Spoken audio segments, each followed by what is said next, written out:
Our story starts back in 1844 in not-so-merry England, where a group of weavers, fed up with the high price of company store groceries, pooled their money to buy their own food, creating a new form of business, the cooperative. The idea caught on.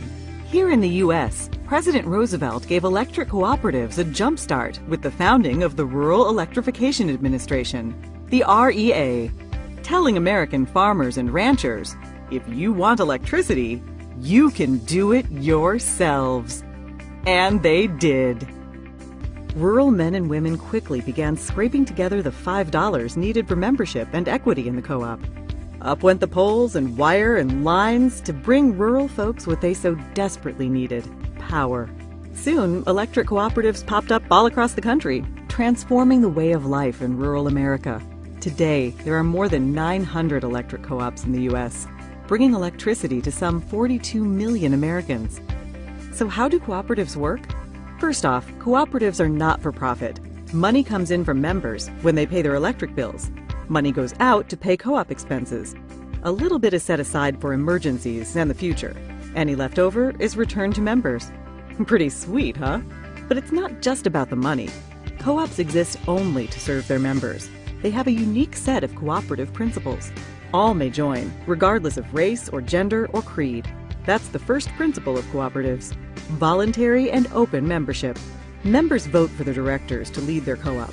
They vote yay or nay on big issues. Majority rules. That's the principle of democratic member control. Everyone pays a little money to become a member. An owner.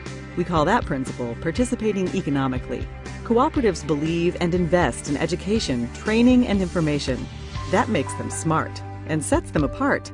Cooperatives stand on their own two legs. Decisions are made locally for local people. We call that principle autonomy and independence. But cooperatives also work together. They join forces to restore outages after storms, get financing, do research, and speak up in the halls of government.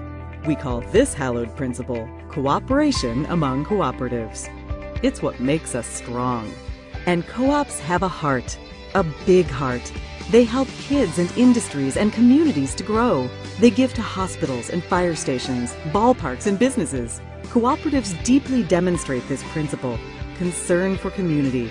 Community's a cool concept. Communities are just groups of people. And that is the cooperative's secret ingredient. It's the dedicated people who work day in and day out to provide reliable and affordable power.